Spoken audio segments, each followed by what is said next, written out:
Om Jnana-timirandhasya Jnananjana-shalakaya Chakshurunmlitam yena Tasmai Shri Guruve Namaha. Namo Vishnupadaya Krishna Prishtaya Bhutale Srimate Shilarumapad Swami Niti Namine. Namo Vishnupadaya Krishna Prishtaya Bhutale Srimate Bhakti Vedanta Swami Niti Namine. Namaste Saraswate Deve Gaurvani Pracharine Nirvishesha Shunyavadi Paschatya Deshatarine. Namo Vishnupadaya Krishna Prishtaya Bhutale Srimate Bhakti Siddhanta Saraswati Iti Namine. Namo Bhakti Vinodaya Sachidananda Namine Gaura Shakti Swarupaya Rupanugavarayate. Vanchakalpatarubhyascha kripa sindhubhya cha patitanam pavanebhyo vaishnavebhyo namo namah. Shri Chaitanya Manobhishtam Stapitam Yena Bhutale Swayam Rupa Kadhamayam Dadati Swapadantikam. Jai Shri Krishna Chaitanya Prabhu Nityananda Shri Advaita Gadadha Shivasadi Gaur Bhaktavinda. Hare Krishna Krishna Krishna Hare Hare, Hare Rama Rama Rama Hare Hare.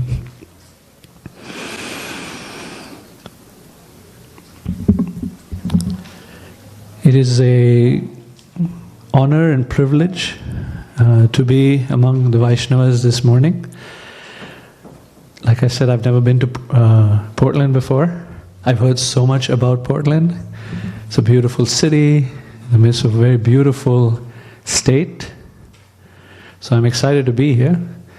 But I think I won't be necessarily seeing the physical beauty of Portland. I will be mostly experiencing the beauty of the Vaishnavas and the character and quality of the Vaishnavas. I think that's going to be the most satisfying thing for me. I've known His Grace Jai Sachinandan Prabhu for many years. So coming to his, like I call it, adda, if some of you speak Hindi, his hangout place, his joint that he's running here. It's a special privilege because about 15 years ago,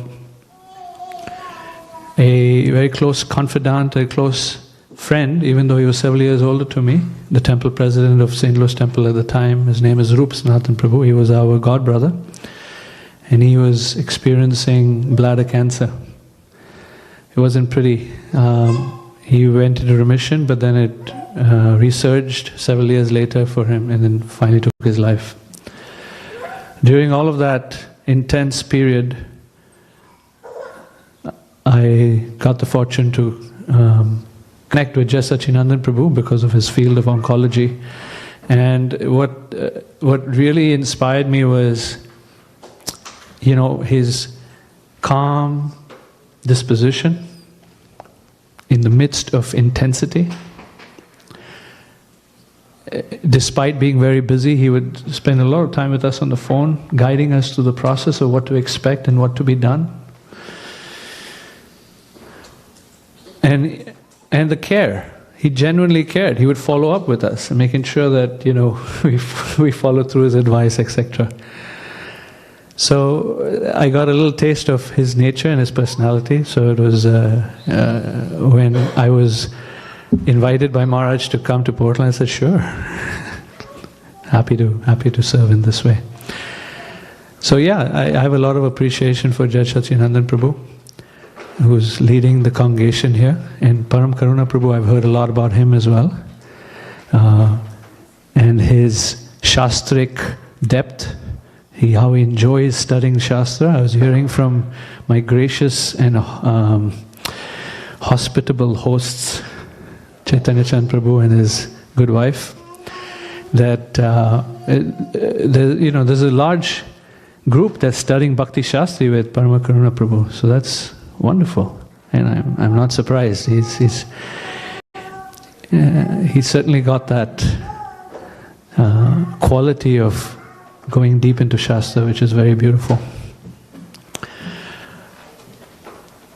As for me, if you're wondering why am I here speaking about Japa,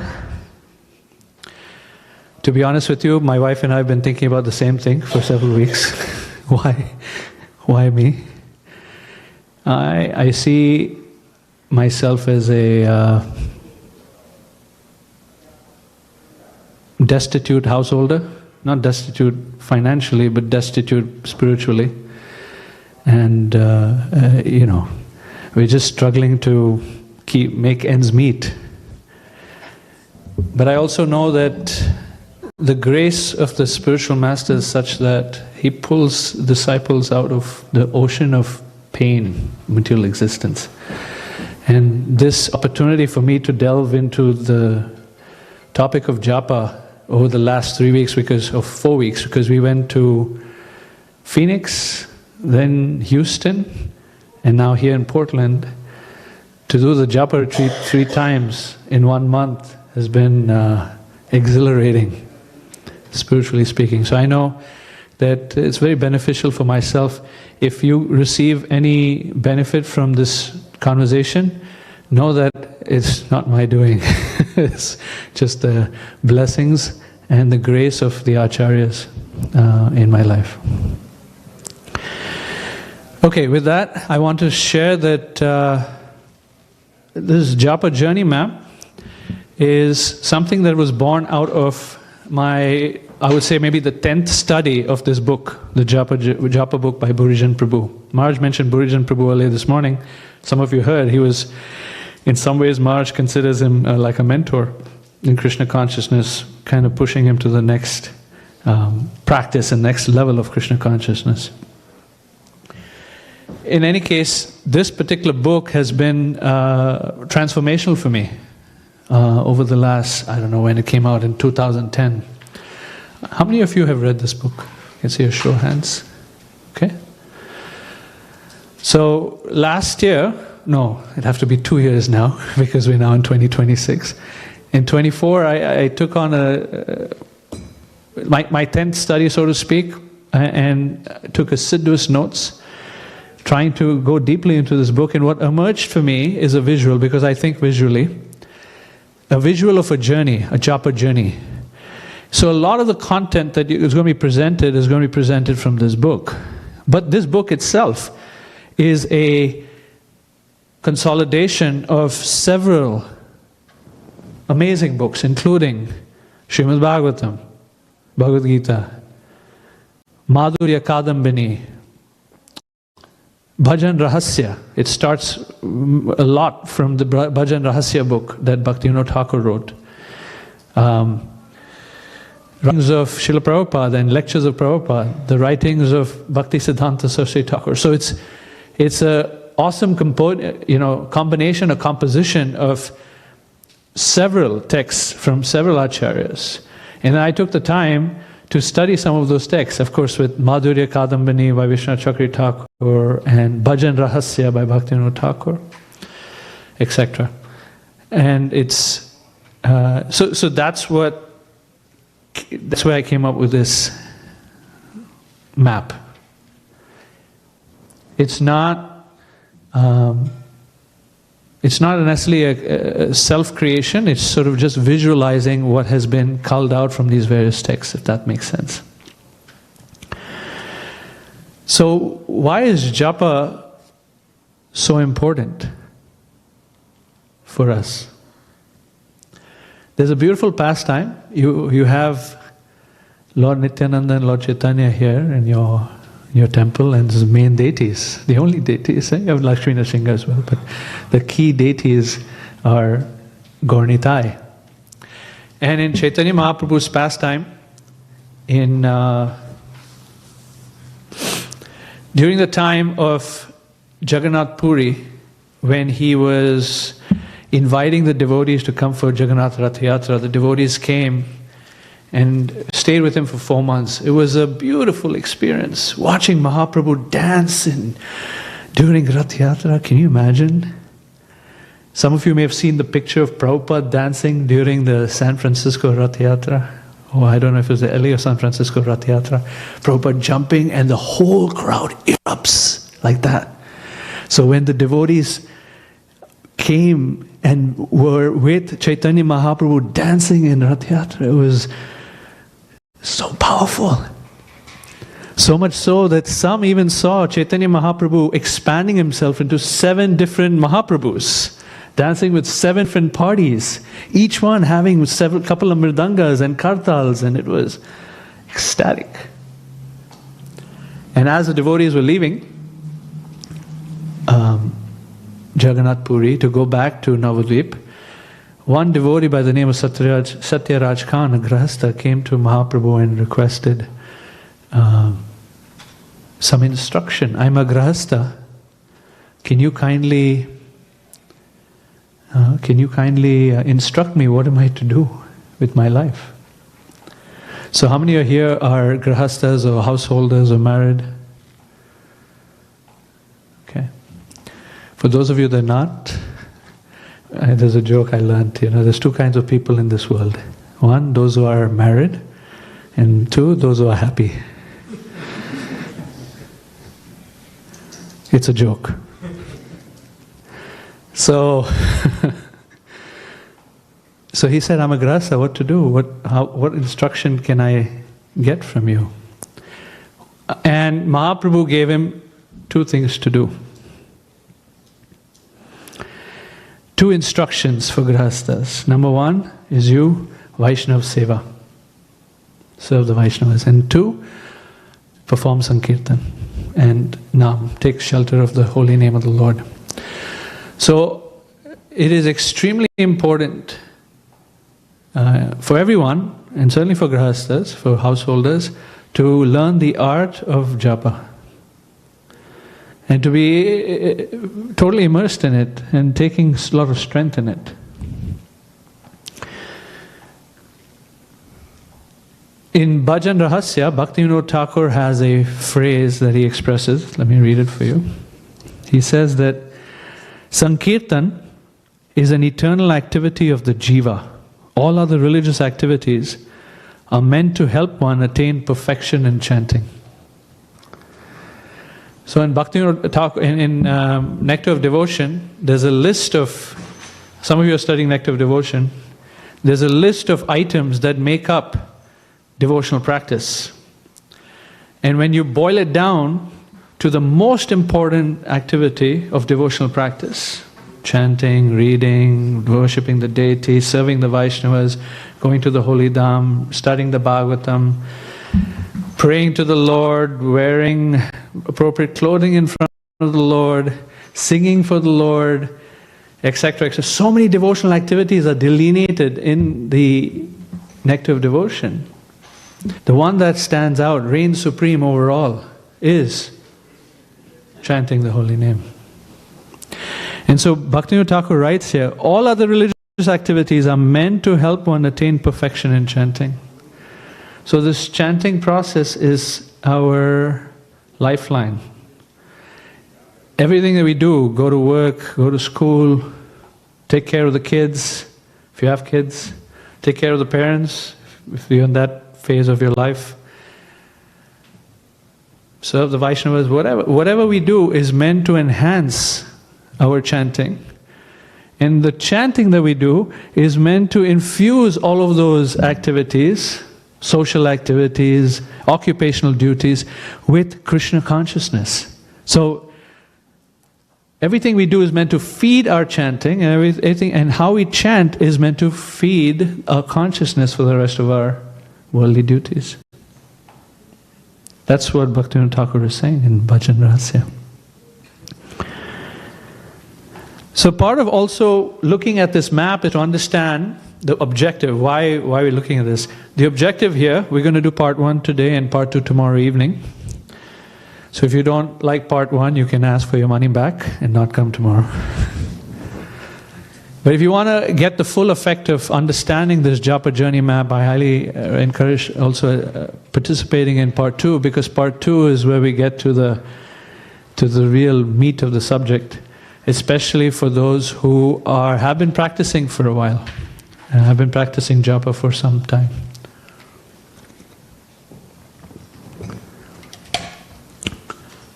So the objective of looking at this map is to understand where I am, what got me to where I am, and some sense of gratitude for that. What are some next steps in my life? And looking down the road, what to expect in this very sacred practice of chanting the holy name.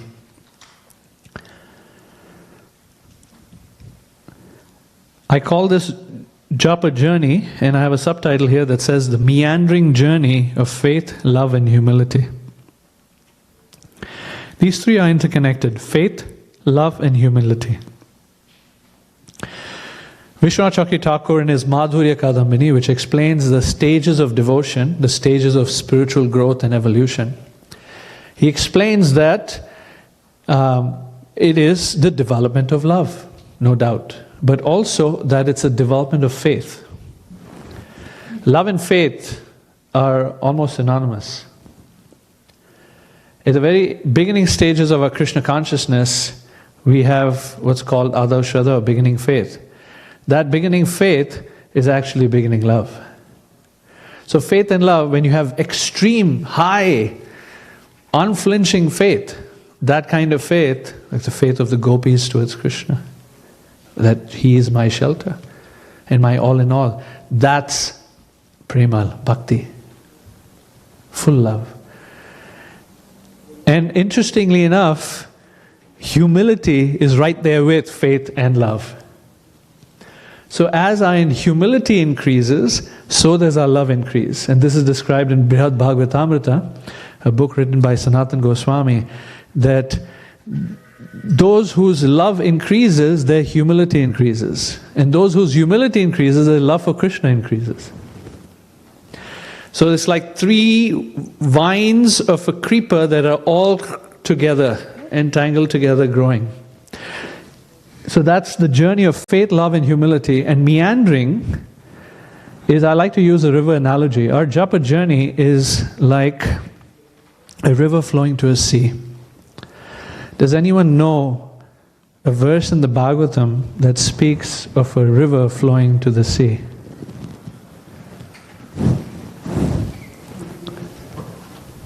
Anyone? Queen Kunti's prayer. You know the verse? So, thank you. That's good. There's actually two that speak the same thing about the Ganga, the Ganges river, flowing to the sea. Queen Kunti prays, and if you know the verse, you can recite with me.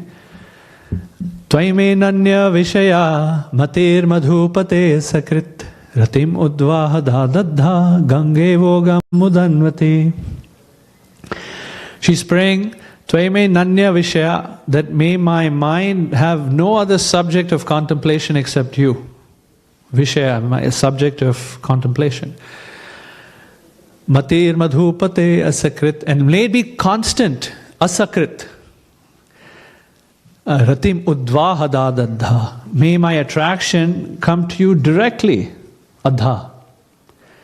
Gange voga mudanvati, just like the Ganges flows to the sea. So she says asakrit, continuous. You don't see a river sort of, stop flowing and then it starts flowing someplace else. Sometimes you might see, but in general, Ganga is just flowing all the way from the Gangotri all the way to the Bay of Bengal. And the other thing she says is that let it flow directly. If you've seen any river on the map, and I sometimes do that, I'll go to Google Maps and look at how the earth is made up, and you see any river that's on a map, have you seen a straight line river anywhere?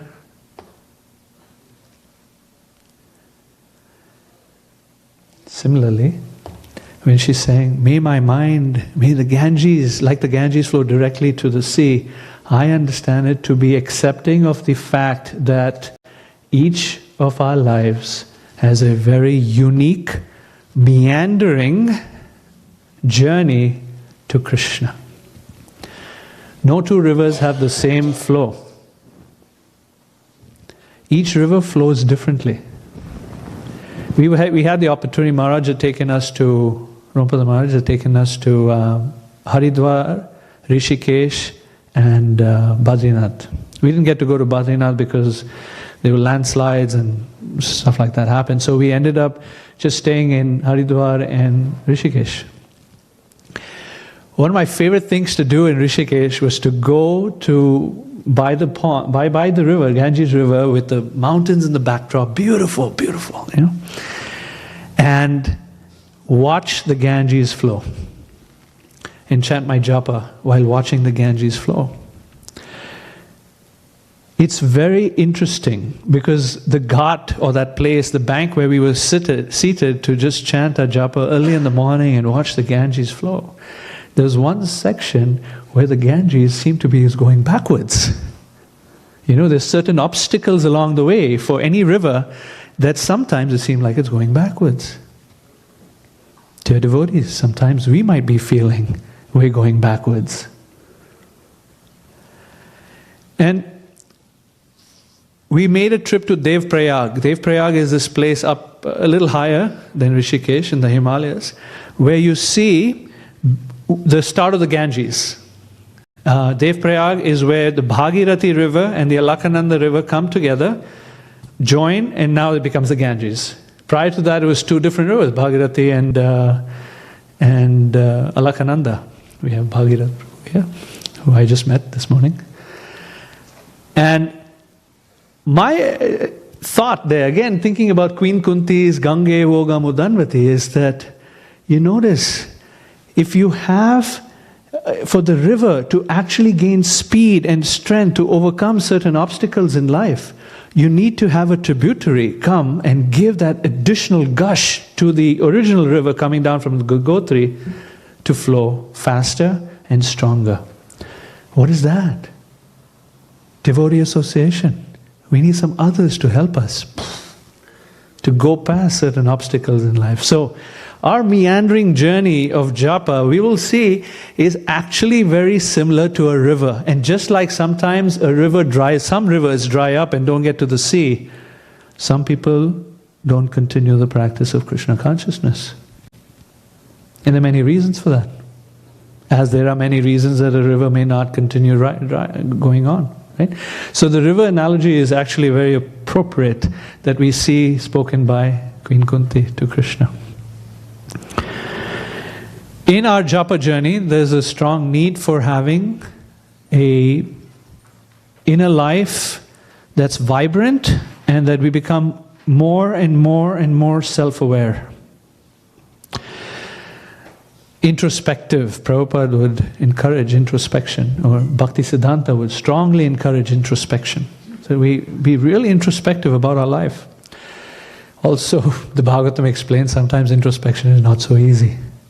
In fact, Lord Brahma, the Acharya of our sampradaya, of our lineage, Lord Brahma prays to Lord Vishnu, please give me the power of introspection. Sometimes to even look inside our own hearts is not easy, to understand all the inner dynamics.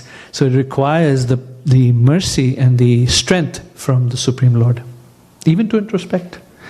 But it's an essential component to be able to make progress on this japa journey.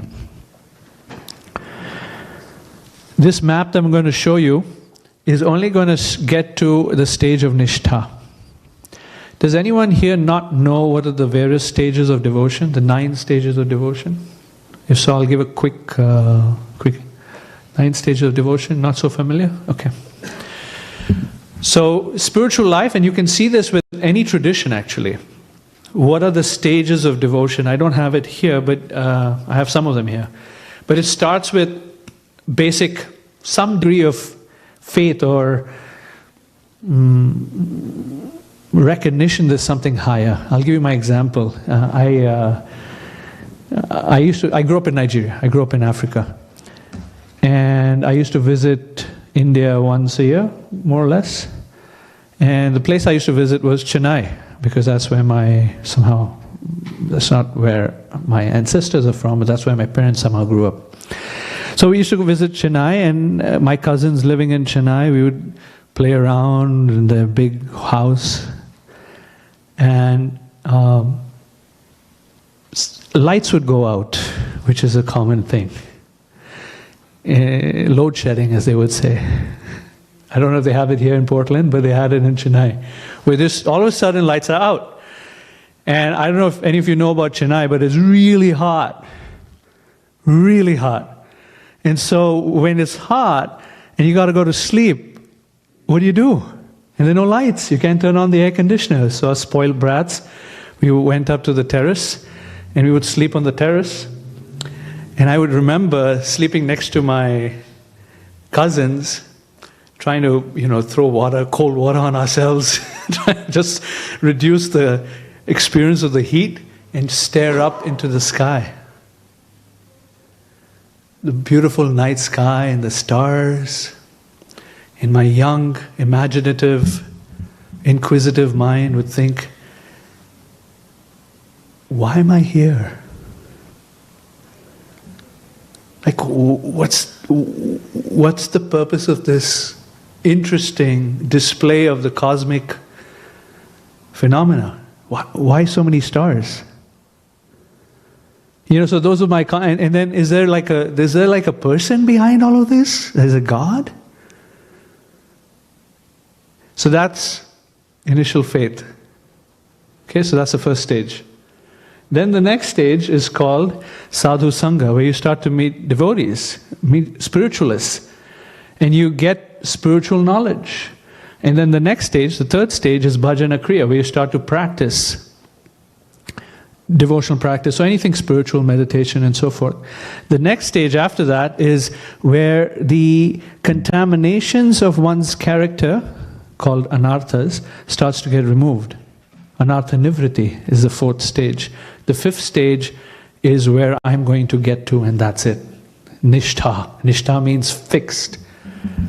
The way I see it, if we get to Nishtha, that would be a very wonderful place to be.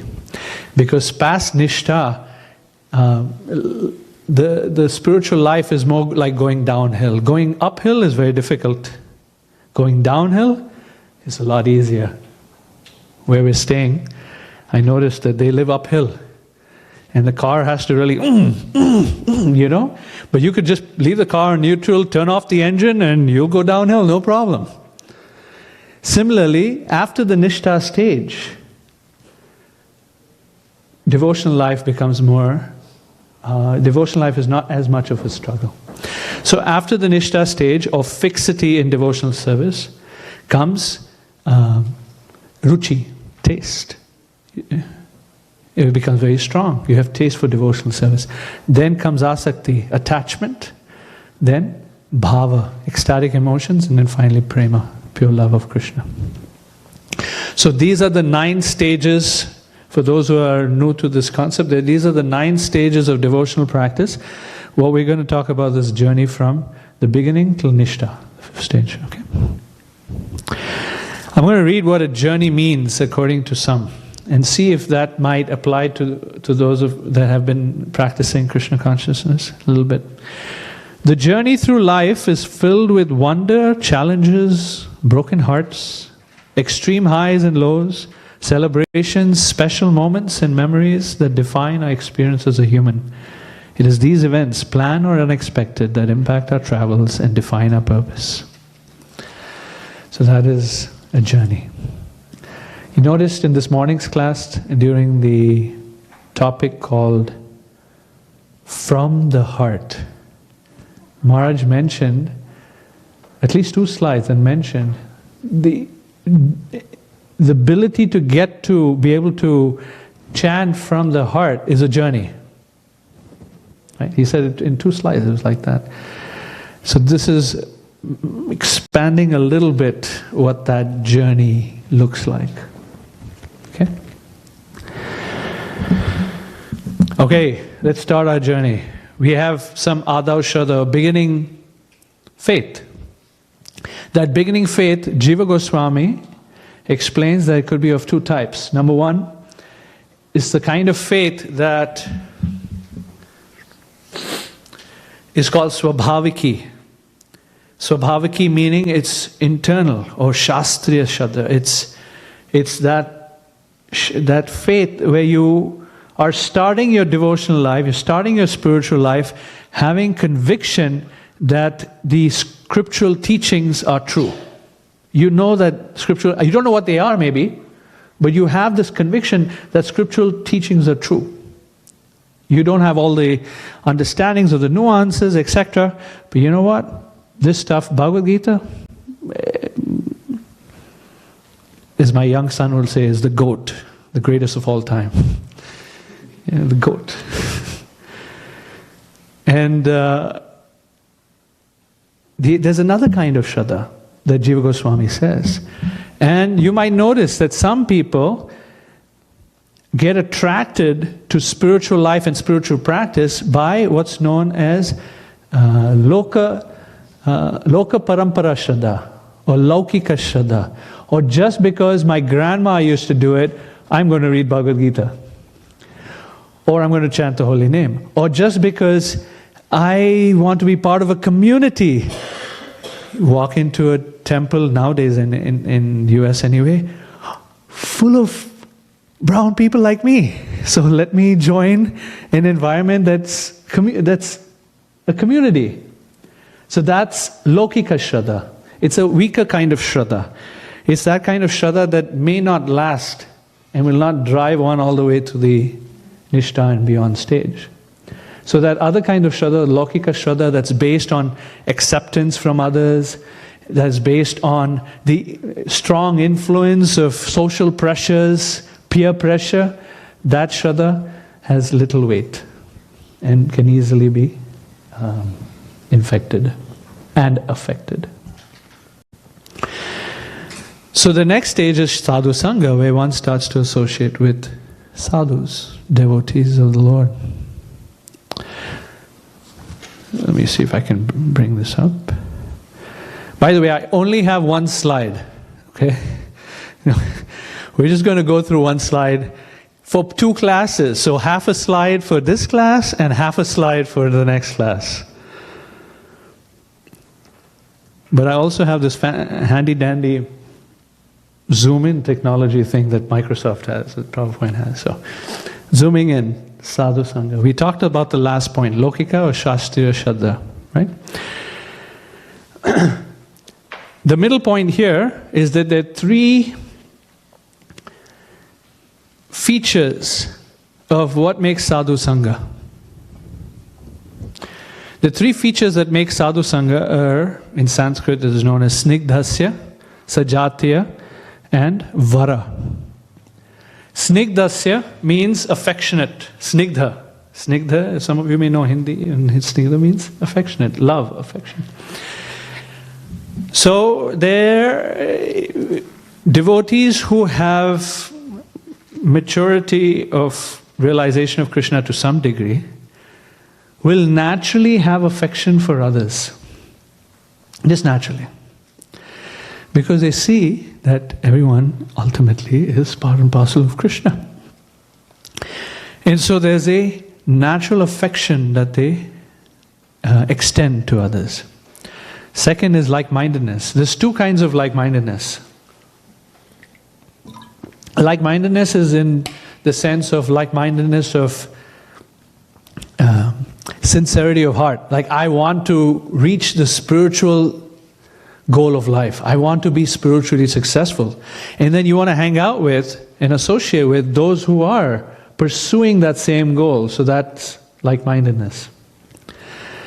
And a third one is Vara. Vara means greater or better than me. You want to associate with those who are more realized, that have more spiritual gems to give you as gifts. Wisdom. So that's Vara. Snigdhasya, Sajatiya, and Vara. These 3 components make Sadhu Sangha Sadhu Sangha. I have observed, sometimes when there isn't, for example, like-mindedness, or when there isn't affection, that people distance themselves.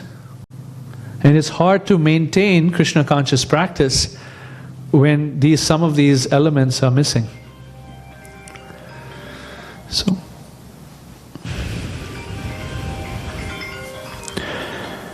Now what is it that this sadhu sangha gives us? Sadhu sangha gives what's known as the seed of bhakti. Now everyone has inherent bhakti anyway. All souls, all jivas, even an ant has inherent bhakti. But what happens with sadhu sangha is like you might have a tuning fork for a piano. You hit the tuning fork and then you have a resonant frequency with the string. Similarly, the sadhu's messages resonate with the heart and awaken, stir up that devotion that's latent in the heart. And that process is known as getting or receiving the seed of bhakti. That seed is known as mati, or desire to serve Krishna. Willingness or the desire to please Krishna. So we heard this morning, what is the heart of bhakti? The heart of bhakti is to want to please Krishna, want to please God. And that seed that we receive from devotees is just that. I want to please Krishna. Mati. The devotees may teach us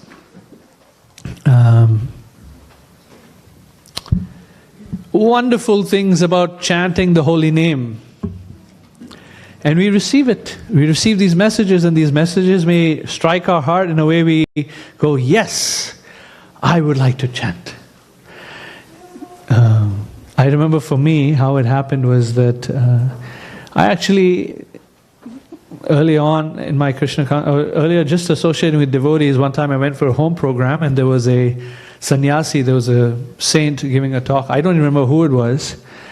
I was brand new, sitting in the crowd, and he suddenly pointed to me and he said, you should start chanting. Where did that come from? So, given the rebellious young mind I had, which hasn't really matured, it still stayed rebellious, I was thinking in my mind, I didn't say it to him, I said, you chant, leave me alone. But then later I met my spiritual master and he encouraged, unintrusively, he didn't tell me to chant, but just speaking of the glories of the holy name, I was drawn to it. There's a nice story of Ralph Waldo Emerson. Some of you know in the back of the Bhagavad Gita there's a quote from Emerson which speaks like this, that some people in his life, what they tried to do, they tried to push a bull towards the bull barn. And it's very hard. He couldn't move the bull to go to the bull barn. Push, push, push, push, push. But instead, there was a milkmaid. She just took some milk, put it at his nose, and then dragged him very easily into just sort of attracted him into the bull barn. So like that, we are hopefully attracted to the chanting of the process as opposed to pushed to chant the holy name. Does that make sense? That's what happened with me. I was attracted, and I went to the very people who were pushing me a little bit to chant. I went to them and I said, please, can you give me beads now? And they're like, really? Whoa, what happened to you? It's just by a non-intrusive, gentle, sweet way of bringing me. So that's how I started my Japa journey. So let me go back here. So what happens in Sadhu Sangha is one starts this next stage, which is called Bhajan Kriya.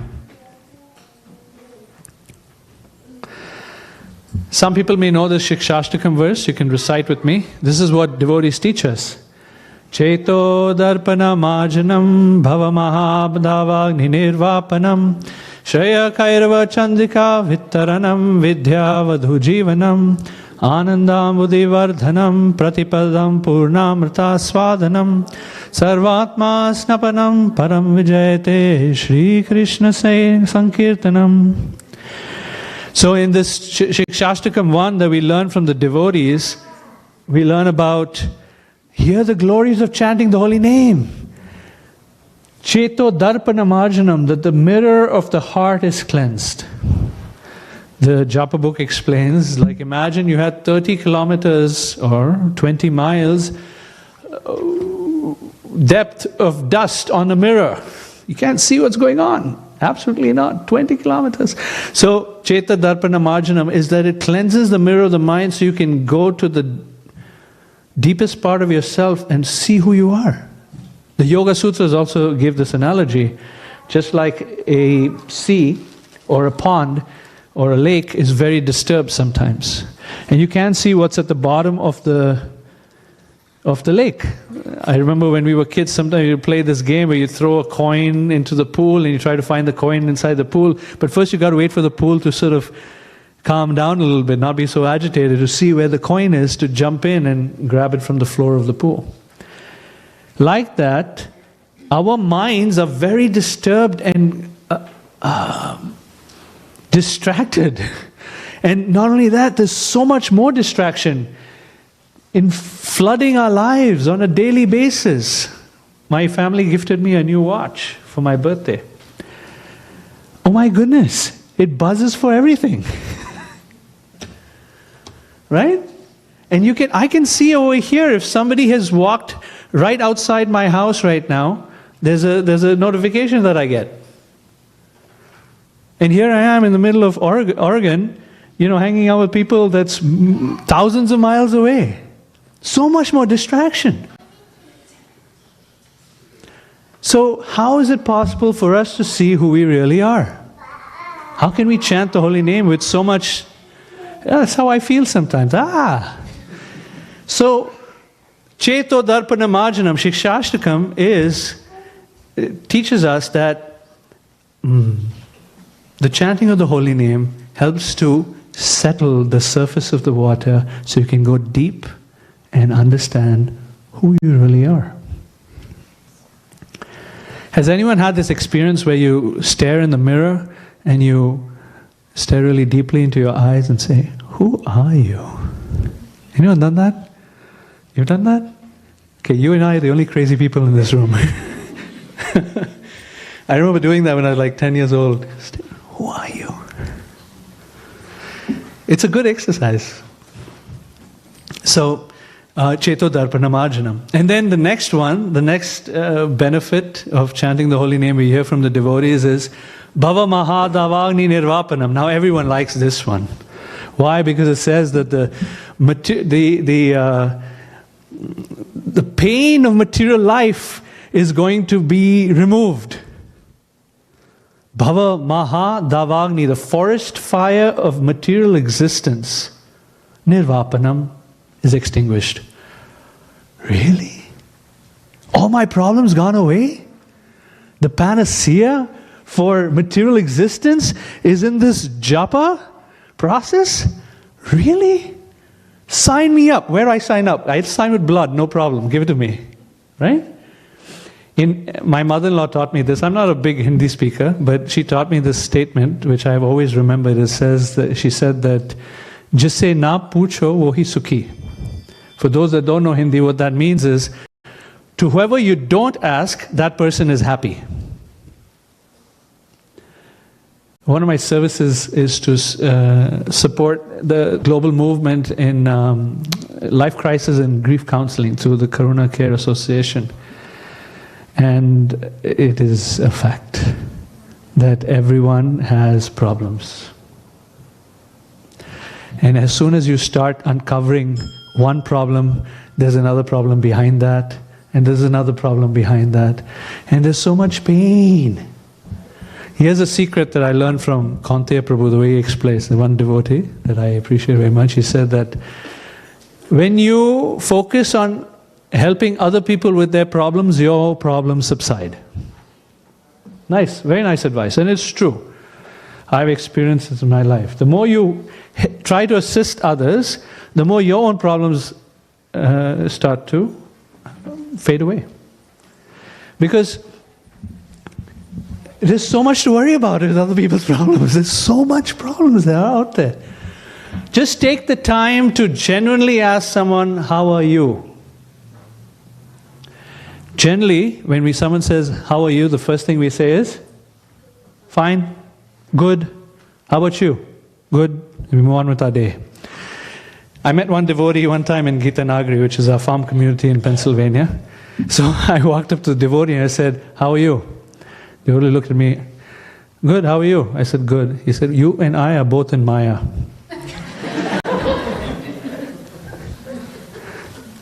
Man, that was a good lesson for me. So the next time I met a devotee who asked me, how are you? I said, I'm suffering. And then he looked me in the eyes and said, that's deep. And he just walked away. He didn't stop to ask me what was going on. But I invite you, just sit with someone you know or don't know, and just ask them, how are you? Like really, how are you? Try it. And there'll be layers and layers and layers of stuff. Bhava Mahadavagni Nirvapanam, the whole fire of material existence, forest fire, subsides. Sign me up. This is a big one. Krishna also says in Bhagavad Gita, there are 4 kinds of people that approach me to chant the holy name. 1, Arto, Jigyasur, Artati, Jnani. Wow, Bhakti Shastri people here. So, Artha, those are people who are in distress. The first class of people that approach Krishna, Artha. But it's not that Krishna judges them. He's very good, very good. All these people are pious people. Chaturveda bhajante ma, jana sukrita no arjuna. They're sukrita, they're very good. Then, Artati Jigyasu. Artati means those who want money. If I chant Krishna's name, I will get money is the honey. Or Jigyasur, I'm curious, what is this chanting process? Anyway, let me just try it out. And then Jnani are those people, Krishna says, Jnani are those people who actually, he puts the point about bhakti in there, in the 7th chapter of the Bhagavad Gita, that actually these are people who are looking to have a relationship with me. Krishna says of all of the 4, the Jnani is the most important. So if you remember, we talked about the Shastriya Shraddha and the Laukika Shraddha, right? The Jnani is the one who has the Shastriya Shraddha. He's looking for that depth. Okay. So we learn, this Bhajana Kriya stage, we're learning from devotees the importance of chanting. Now, these are various features. Each of these bullet points, these 4 bullet points, are different things that are starting to happen in the Bhajana Kriya stage. Bhajana Kriya, meaning I'm engaging. Kriya is do. Bhajan, I'm starting to engage in bhajan. We start to develop an internal purpose. Meaning, our value systems start to change. I start to think, I want to know God. I want to actually see Krishna face to face. I want to be in Krishna's association. I want to go back to Godhead. This internal purpose starts to develop. Prior to Krishna consciousness, that internal purpose may be, I want to be the President of the United States. Or I want to be a CEO of a company. Or I want to earn a lot of money, or I want to have a 3-car garage and a white picket fence and a huge bank balance as part of my 401k plan.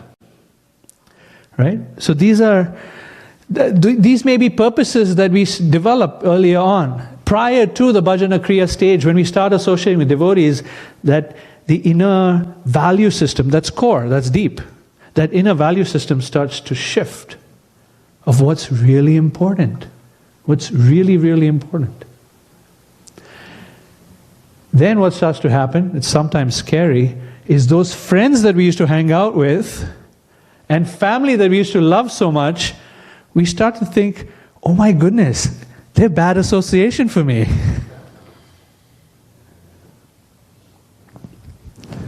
I could ask for a show of hands how many people have experienced this, but I will not. But just like an airplane will take off, an airplane, as it takes off, the houses right next to it seemed so big on the runway.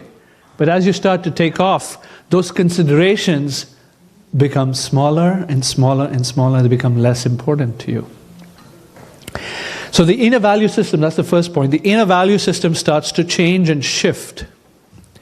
Now, by the way, what I said earlier doesn't mean we just reject friends and family.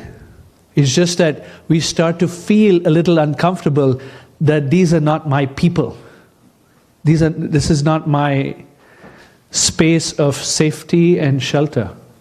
we start to identify more in the association of devotees. Okay. So we start practicing japa, then we try to bring the mind back. It's a practice wherever the mind goes. Yato yato nischalati manaschanchalam asthiram. The mind is so asthira, so flickering and crazy, monkey-like mind. Gosh, the mind. If we could only get our money back for that mind, who do we give it back to? That mind is so challenging to deal with. So, yato yato nischalati manas chanchalam astiram tatas tato niyametad. Wherever it has gone, you bring the mind back. So you're chanting japa, especially in the initial stages of chanting japa, the mind has ended up in Tokyo. You've never been to Tokyo, but somehow it's gone to Tokyo. And it's thinking about, what do people eat in Tokyo? That's how the mind works. It'll go from one thing to the next thing to the next thing. And so wherever the mind is, you suddenly realize, oh my goodness, I'm chanting, but my mind is in Tokyo. Bring it back. Niyametad. Bring it. You get starting to engage in this practice of bringing the mind back. Then the next point is here, practicing detachment. Practicing detachment around when we chant the Hare Krishna mantra, when we're chanting japa, and we'll experience this in the 64-round day, we might go rounds, several rounds. Where's my mind been? And then there's lamentation and pain and grief. I have wasted my time not taking advantage of this japa, special japa time. And so there's lamentation. And there's pain related to lamentation. Or the mind will go, okay, from the next 63 rounds I have left, I'm going to pay attention. And it's this determination of thinking of the future. The mind loves to stick with the past and worry about the future. It just loves it. It looks to the past and shoka, laments. Looks to the future and thinks of bhaya, anxiety. The mind loves this duality and it's just bouncing between lamentation and anxiety. Lamentation and anxiety because it's looking at the past and staring at the future without just being present for God's sake. So when we chant the Hare Krishna mantra, we'll have 64 beautiful rounds to try to do that on Saturday. That each round is an opportunity to just be present.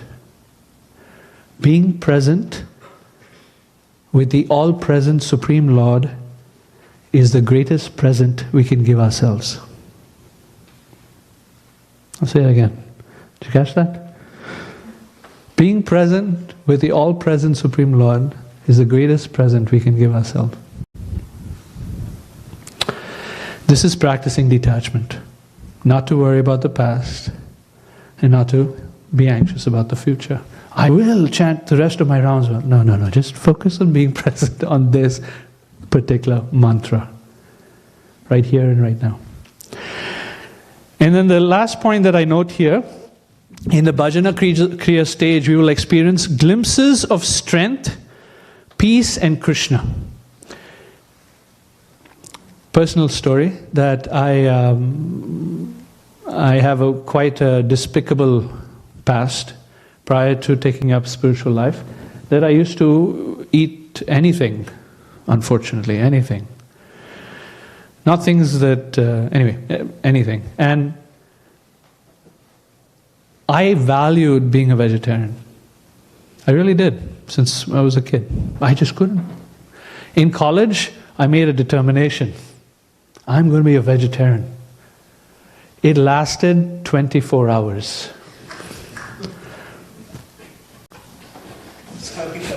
No, I'm laughing with you, man.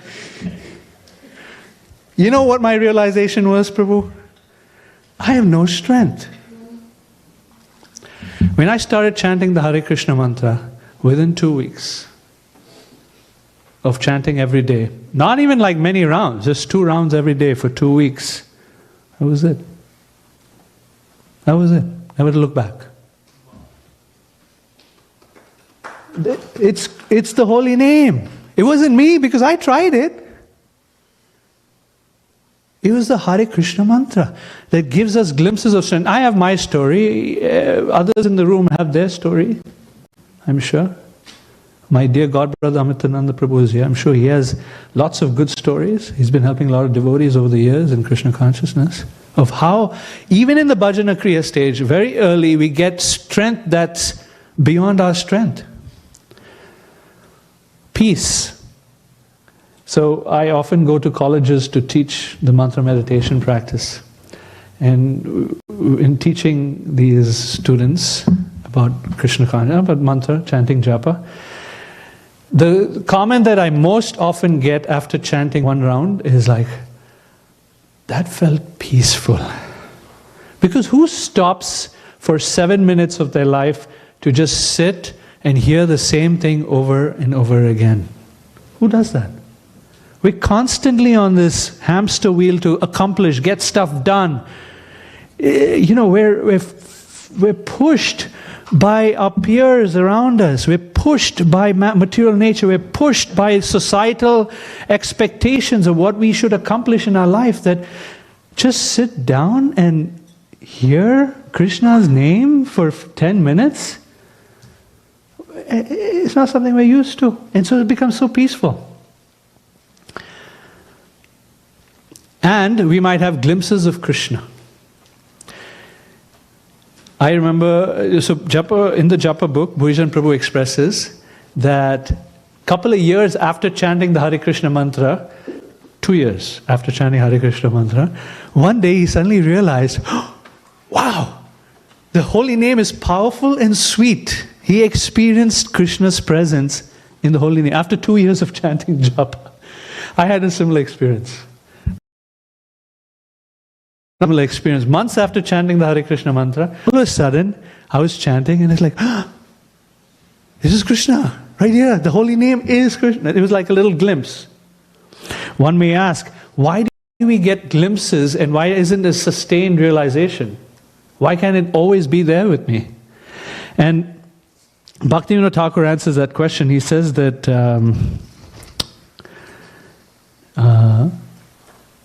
only a pure Vaishnava, free from material egotism, can chant with intense determination at all times. That's why. So we cannot because of false ego. Material egotism is blocking us from feeling presence of Krishna consistently. So I'll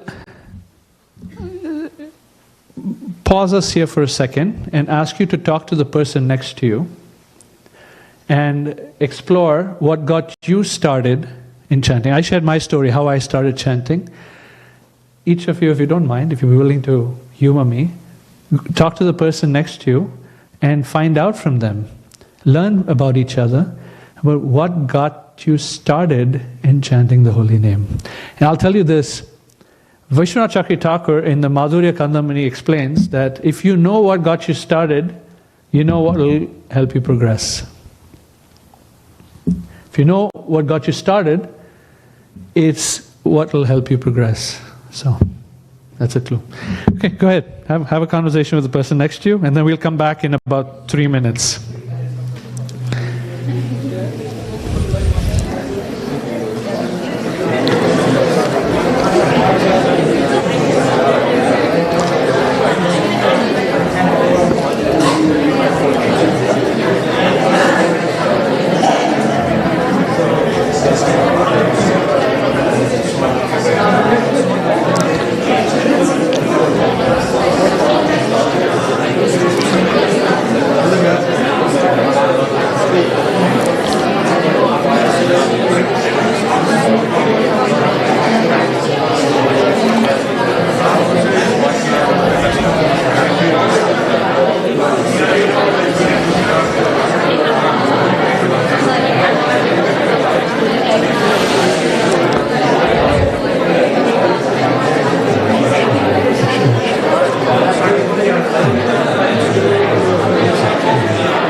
30 seconds left.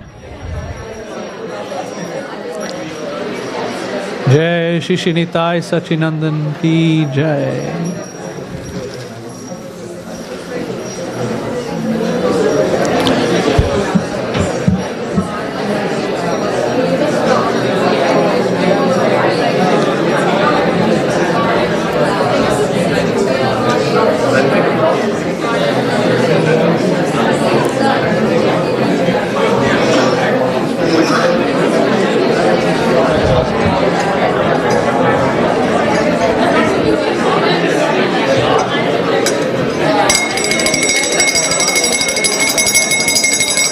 Hare Krishna, Krishna Krishna, Hare Hare, Hare Rama. You want to do it for me? Hare Rama, Rama Rama, Hare Hare. Can you quietly give those out? Not disrupt the room quietly. Okay, so hopefully you got to know the persons next to you a little better. Yes? Yeah? It's always a very nice question to ask. Like my host asked me this morning as we were driving, how did you get started? So I shared with them how I got started. Now we're going to talk about, okay, we're going along this meandering journey of Japa, of faith, humility and love. And we realize, guess what? There's this big barricade that feels like and certainly is a problem, feels like no taste. So there's a beautiful verse that comes after the first verse of Shikshashtakam, the second verse of Shikshashtakam. Some of you may know, you can recite with me and I'll explain it. Nam namakari bahuda nija sarva shaktis tatrarpita niyamata smaranena kala etadashi tava kripa bhagavan mamapi durdevamidashami hajani nanuragaha. So when this says Nam Namakari, there's so many wonderful names of the Supreme Lord. Nija Sarva Shaktis, all of them have so much potency. Even the names that are from other traditions, it doesn't matter what tradition of it is. If it's chanting God's name, it's very powerful.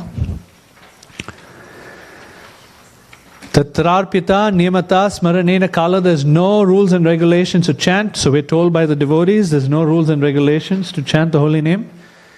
Etadashi tava kripa bhagavan mamapi, you're so merciful that you are giving me the opportunity to chant the holy name. Durdaivam idirshami hajani nanuraga. Durdeva. Deva means the forces of the laws of karma, but it's also forces of the demigods. Deva. Durdeva, great misfortune. Deva sometimes is also considered fortune. Durdeva is great misfortune.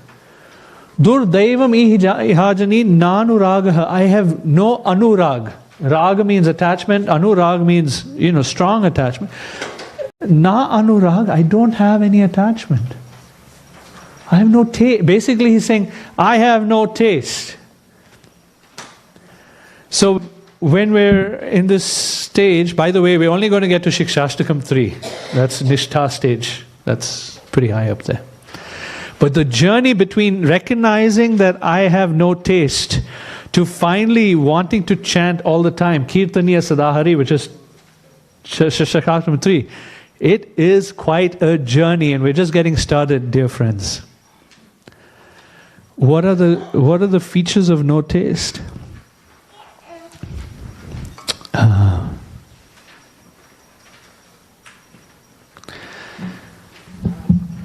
So this Durdevam is misfortune. According to the Srimad Bhagavatam, what is misfortune in our lives? Sorry, someone say something? Forgetting Krishna.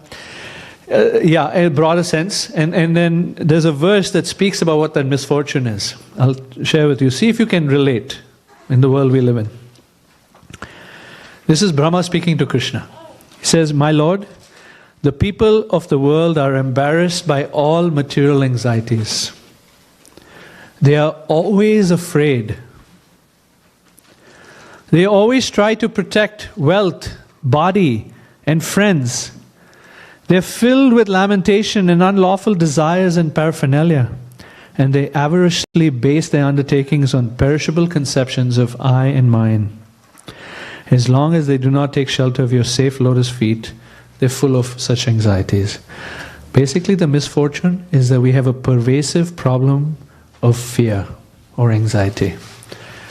What is the statistic? In the US, the statistic is 40% of America, 40% of America has experienced anxiety problems.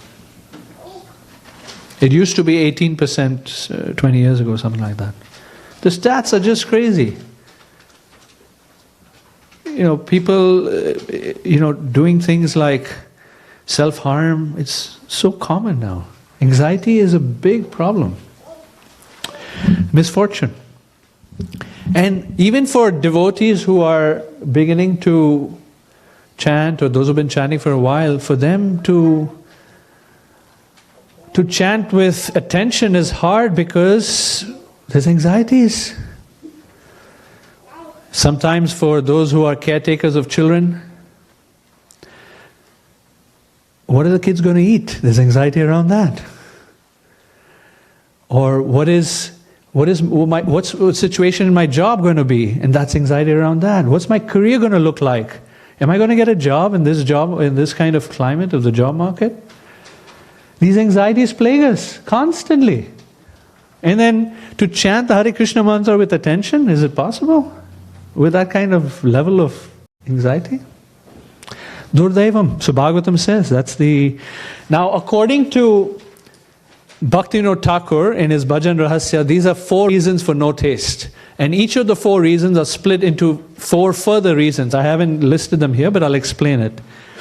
So the first reason we don't have taste is Tattva Vibhrama, lack of understanding.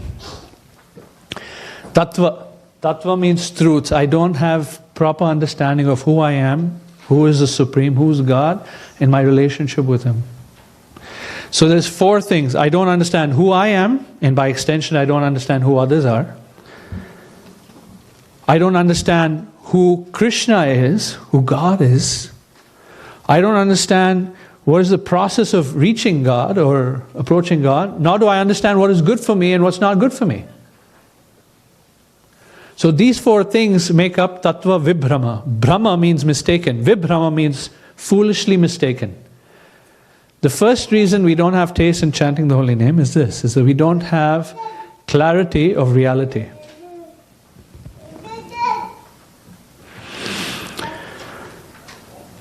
There was one Maharaj who that I first heard this from, and it really made me think. He said, "Are you okay being ordinary for the rest of your life?" And it hit me, because I recognized that there's a strong desire to not be ordinary. And it's very difficult to just accept that I'm really insignificant and tiny. Like 100 years from now, who's going to remember what I've done or said? We barely remember what Einstein said 100 years ago, and he's pretty famous. Little old me? Okay, forget 100 years, 200 years, for sure. I will be, this body and everything that this body is going to do is lost to oblivion in the past. Completely. Each one of us have that level of significance, meaning completely insignificant. Are we okay with it? Are we okay with being really small and ordinary? The mind doesn't like it. The false ego doesn't. Oh, I'm someone, right? Like, I'm a director in my company, right? Like that kind of big guy. No, actually we're really tiny. So part of Tattva Vibhrama is to consider that I'm a significant person, when in reality, in front of Krishna, in front of the vastness of space and time, I'm extremely minute and tiny. And we get so caught up with conflicts with other people, we categorize them as enemies and friends, when they too are just as insignificant as us. They too are struggling. sometimes we get so caught up with criticism that comes our way. In fact, I had a conversation with someone just 2 days ago. A young lady that had this question is, I'm struggling with, whenever someone criticizes me, they said, when someone criticizes me, I react very quickly. I don't know how to deal with it. It's very tough for me. I don't know how to handle myself. So we spent some time talking about it. But the thing is that why we struggle with when we get criticized is because we have an inflated self of self, an inflated sense of self. When in reality, if persons are criticizing, they're actually pretty right. Usually they're right. If they're not right, it's okay. That's their perspective. But behind criticism, one can see there's actually pain.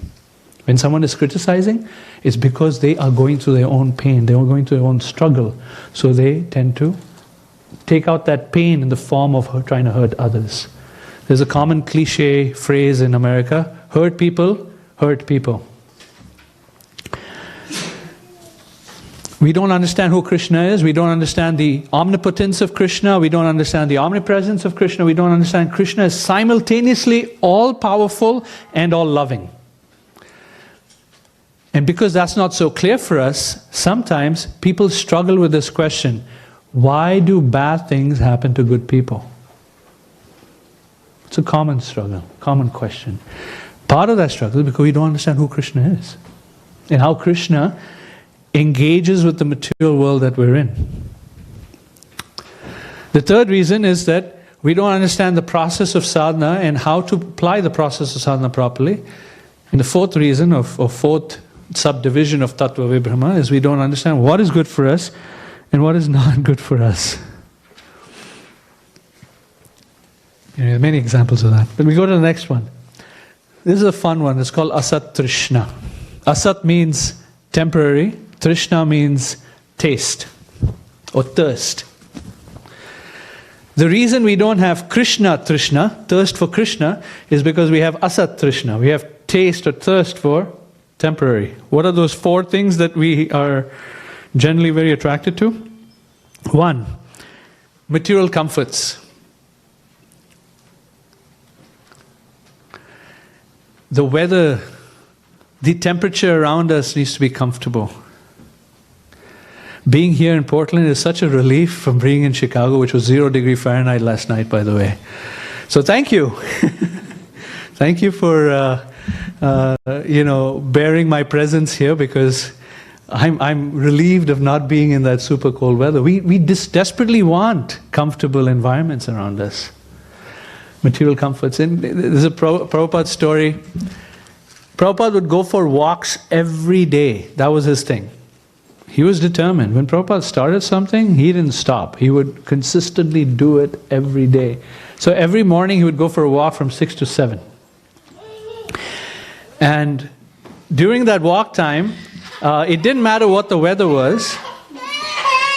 Even if there were screaming babies, he would go. And he would enjoy the walk every day. And he would spend time with his disciples, and they would have very loving exchanges. And one time, it was in London, I think, and it was really miserable outside. Like dark, dreary, kind of like Portland, I guess, which is like, someone told me it's like London yesterday. It's like pretty bad. Always rainy.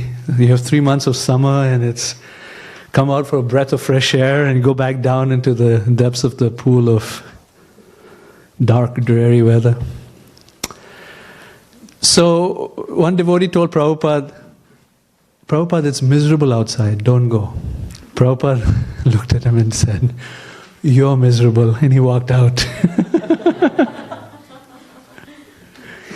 So material comforts, we're very attached to it. Nice bedding, nice hotels, beautiful vacations. We're talking about that, right? Nice, or I would say, healthy bank balance. Sometimes people look at the bank balance and feel relief, material comfort. I have enough. At least sufficient, not enough. There's never enough. It's sufficient for today. Here's a subtle point, a subtle way that we look for material comfort. We don't want to displease others because we want to be accepted. So sometimes it's very hard to say no. Some devotees really struggle with this, to be able to say no, to put boundaries in our lives to people who might ask us to do this and do that and do the other thing, and just say no. To say no to friends and family. Very difficult. That's part of material comforts. I don't want the pain or the struggle of not being accepted by others. Or not feeling accepted by others.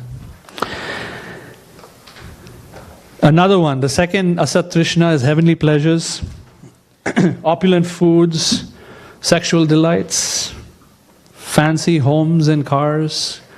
America, the homes are just like, oh my goodness. Even Europe doesn't have homes like this. 2,000 square foot home is a middle income family. It's a huge home in anywhere else in the world, right?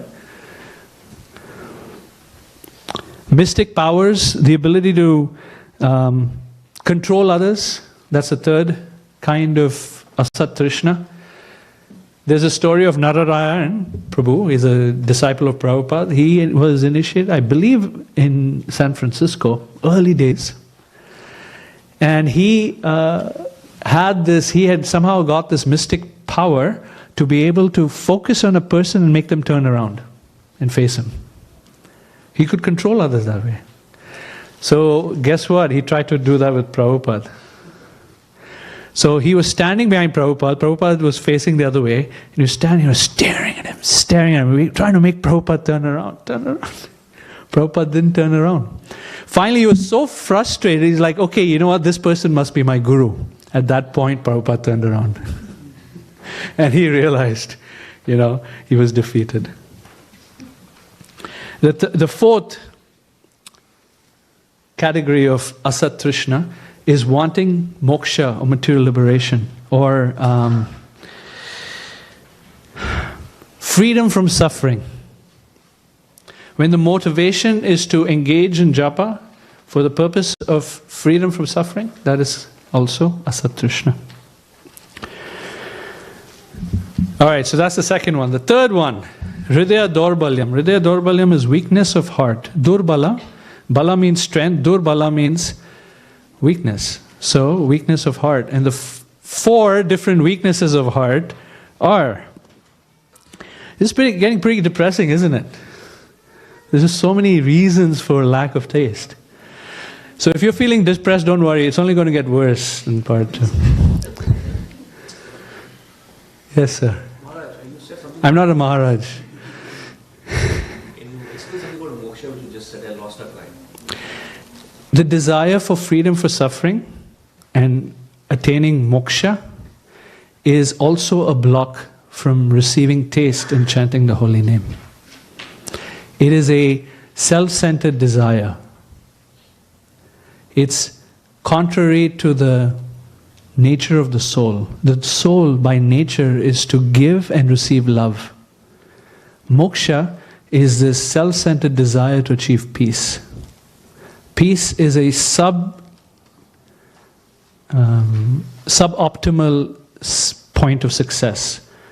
Peace is encapsulated within love, but pursuing peace doesn't satisfy the soul in a long-term fashion. Does that help? Okay. So, hridaya dorbalyam. The first is tucha sakti, or attachment to things that are unrelated to Krishna. Bad habits. Everyone has, not everyone, most people have some kind of bad habit that takes them away from spiritual life. Maybe it's a secret bad habit. Tucha sakti. Then the next one is desire for, or fault finding, envy. That's the second.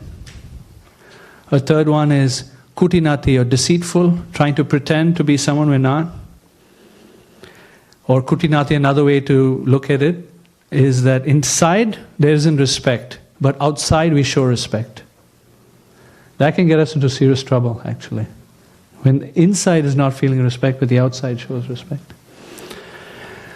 And then the fourth category of Hridaya Daurbalyam, which Bhaktivinoda Thakur says, and Sanatana Goswami says, and many of Acharyas say, it is the worst and the most difficult is a desire for fame. Or it's a self-centered that I would like to get attention on myself. I would like to be in the limelight. I would like to be appreciated. I mean, it's just an honest, simple desire to be appreciated. I want to be appreciated. That desire for fame. Sanatana Goswami says, don't touch it, it's like stool. And it's one of the reasons we don't have taste in chanting the holy name. Where does the desire for fame come from? It comes from asat sangha, or association with worldly minded people who have that kind of desire. And they're pursuing it so strongly, unchecked. So when we associate with worldly minded persons, we get influenced by osmosis with that same desire. So Bhaktivinoda Thakur in Bhajan Rahasya says, it is better to associate or to embrace a lion and a tiger or hug a snake than to associate with materialistic people. She's pretty strong. And then there's a question, okay, what about work and school? But that's a different point. And then finally, the fourth reason, which we'll get into more in part 2, is aparad. Is the fourth reason for why we have no taste. Aparad means offenses. Remember the Kutinati thing I mentioned, where inside there's no respect, but outside we may show respect? Sometimes that may manifest in criticizing others behind the back.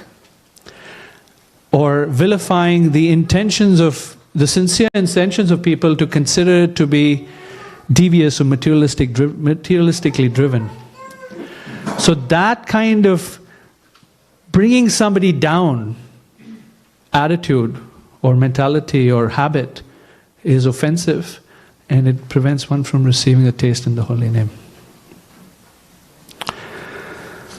So what to do? Two things, and we'll continue with part 2. Two things. One is to try our best to pay attention to the holy name.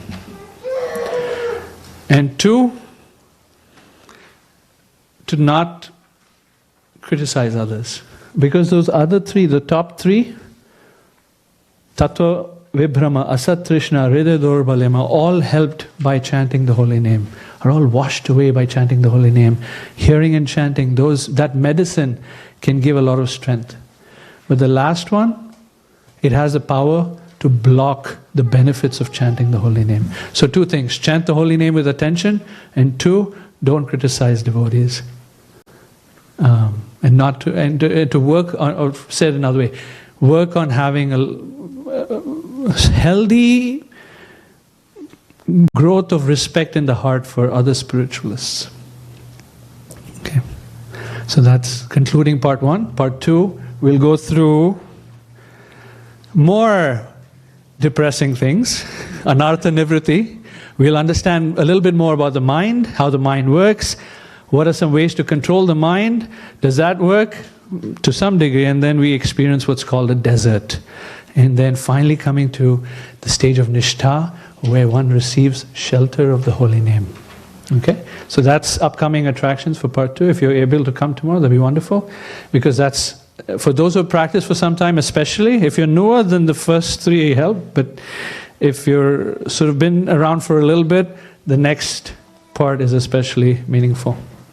All right. So we'll pause there, see if there are any comments or questions, anything that you'd like to bring up at this time.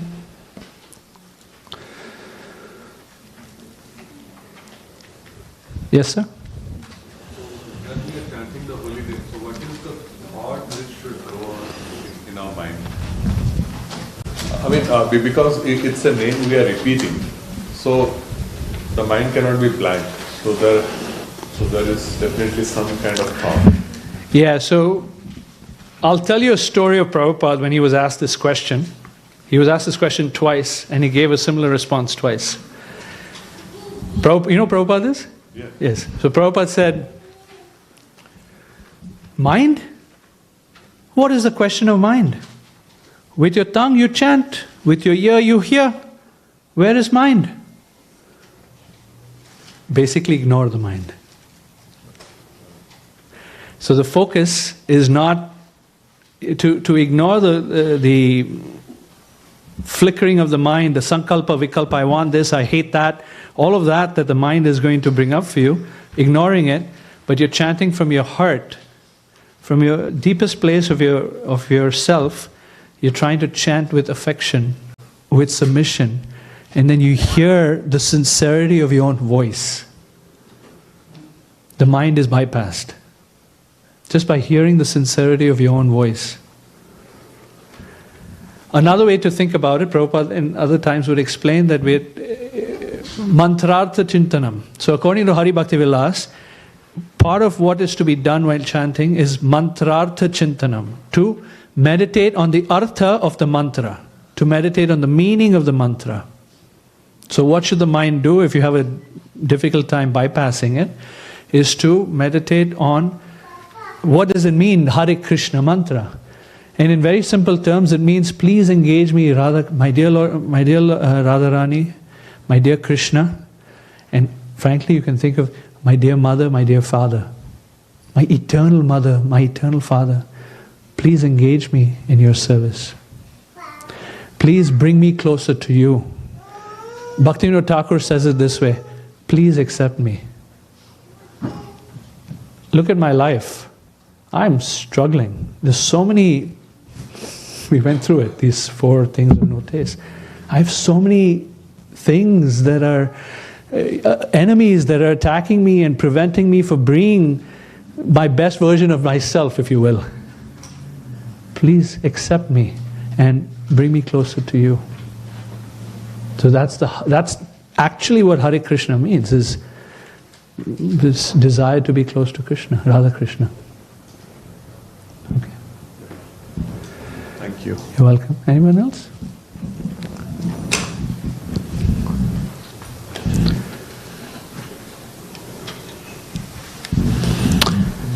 Okay. We can end there then? What's the next program? Okay. Thank you all very much, and we will see you in part 2. Hare Krishna. Srila Prabhupada ki Jai.